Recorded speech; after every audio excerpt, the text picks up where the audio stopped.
ভারতের ইসরায়েল থেকে অনেক কিছু শেখার আছে।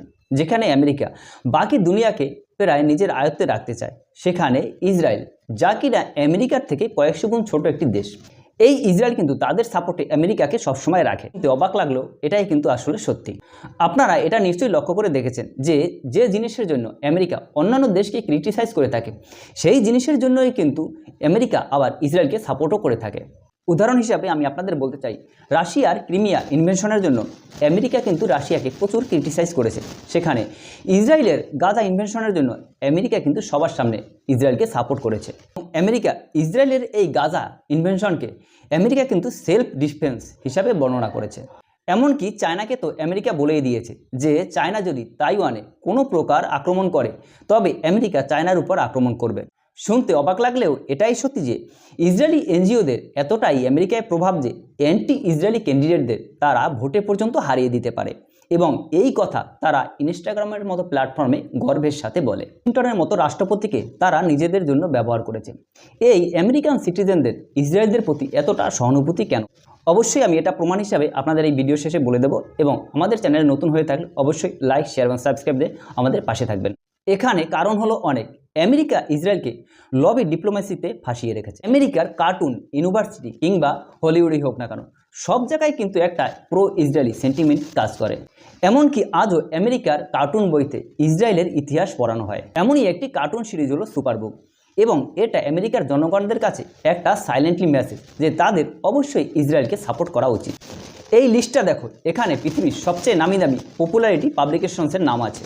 এক রিপোর্ট অনুসারে এইসব পাবলিকেশন ইসরায়েলিদের কথা অনুসারে কোথাও না কোথাও ইসরায়েলিদের জন্য একটা সফট জায়গা তৈরি করে থাকে। দ্বিতীয় আরেকটা কারণ হলো ফান্ডিং।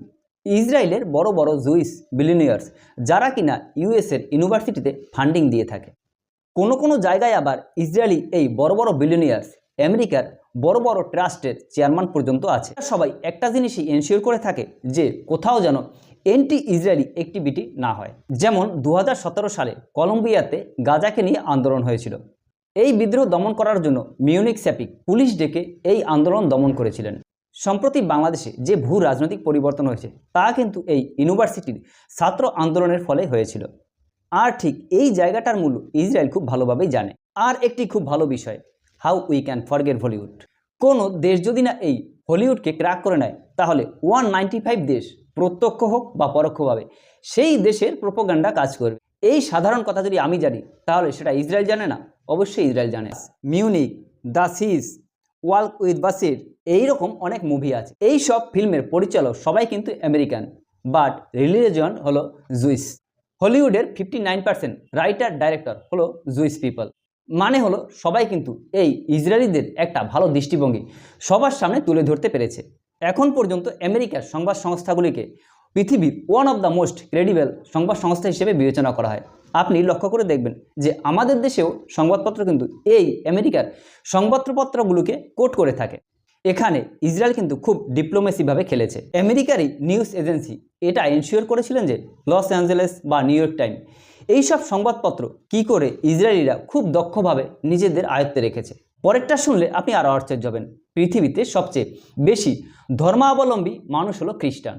এখানেই খুব দক্ষভাবে ইসরায়েল বুদ্ধি খাটিয়ে সব দেশকে নিজের সাপোর্টে নিয়ে নিয়েছে। Yes, religion interpretation. Israel is not a political issue, it is a Bible issue. এই কথা কিন্তু আমেরিকার বড় বড় নেতারা বলতে থাকেন। এই ধার্মিক পলিসি যাতে আমেরিকায় খুব স্ট্রংলি কাজ করে, তা দেখে খ্রিস্টান ইউনাইটেড ফর ইসরায়েল। মানে যখন কথা হবে ধর্ম নিয়ে, তখন সাধারণত কোনো লজিকই কাজ করবে না। অর্থাৎ পৃথিবীতে 2.3 বিলিয়ন খ্রিস্টান ধর্মাবলম্বী মানুষ আছে।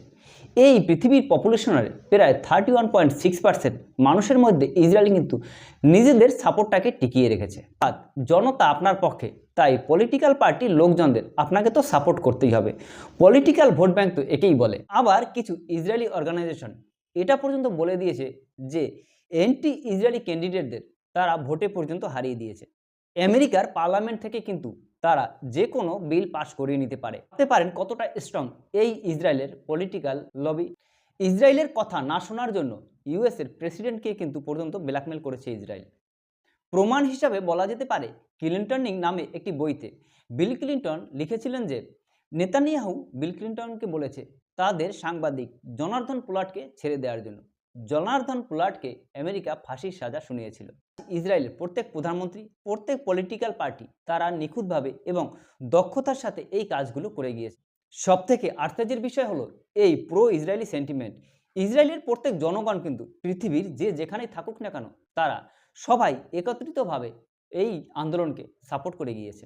মনে হয় যেন সবারই একই মতামত। এই এত বড় কাজ ইসরায়েল করতে পেরেছে তার কারণ তাদের আইডেন্টিটি, তাদের থিঙ্কিং এবং তাদের ন্যাশনালিজমের জন্য। তাদের প্রত্যেকের কাছেই দেশ, জাতি ও ধর্ম এর চেয়ে বড় কিছুই নেই। আমাদেরই কিন্তু এদের থেকে অনেক কিছু শেখার আছে। ছোটবেলা থেকেই কিন্তু আমাদের শেখানো হয় যে ভারত ছেড়ে তুমি বিদেশে যাও, বিদেশে গিয়ে পড়াশোনা করো, ওখানে এস্টাবলিশড হও। বরঞ্চ আপনি কিন্তু বিদেশে কার্টুন হোক বা সিনেমা হোক এমন কোথাও পাবেন না যেখানে ভারতের প্রশংসার জন্য সেই কার্টুন বা সিনেমা বানানো হয়েছে। আমরা প্রত্যেকেই ছোটবেলায় ইতিহাসে এটা পড়েছি যে ভারতবর্ষ মোগলরা কখনো লুট করেছে, কখনো লোদি বংশ, কখনো ইংরেজরা লুট করেছে। ইতিহাসের সিলেবাসটা তো এতেই শেষ হয়ে যায় যে ভারতবর্ষ কারা কখন কিভাবে আক্রমণ করে। খেয়াল করে দেখবেন এই ভারতবর্ষ রক্ষা করার জন্য যেসব দেশীয় রাজা বা মহারাজারা ছিল তাদের কাহিনী লিখতে গিয়ে দু কলমেই শেষ হয়ে গিয়েছে। মৌর্য বংশ, পাল বংশ, সেন বংশ, চালুক্য, এমনকি চোল বংশ, এই সব দেশীয় রাজারা কিন্তু তৎকালীন ভারতবর্ষই নয়, সাউথ ইস্ট এশিয়ার ভিয়েতনাম, মালদ্বীপ, শ্রীলঙ্কা পর্যন্ত শাসন করেছে। তাদের লাইন কিন্তু লিখতে গিয়ে দু কলমে শেষ হয়ে গিয়েছে। 1757 খ্রিস্টাব্দে 23শে জুলাই পলাশী যুদ্ধ হয়েছিল। মির্জাফর, সিরাজদৌল্লার কাহিনী আমরা সবাই জানি, কিন্তু আপনি জানেন কি নন্দকুমার কে ছিলেন? নন্দকুমার এই বাংলার জন্য কত কিছু করেছেন, তাকে কিভাবে ইংরেজরা নির্মমভাবে হত্যা করেছে। আমাদের দেশ ভারতবর্ষ ধর্মনিরপেক্ষ দেশ, তাই দেশের স্বার্থে আমাদের প্রত্যেককে সমানভাবে এগিয়ে আসতে হবে। তো বন্ধুরা, আজকের ভিডিও এই পর্যন্ত, দেখা হবে পরবর্তী ভিডিওতে। Thank you.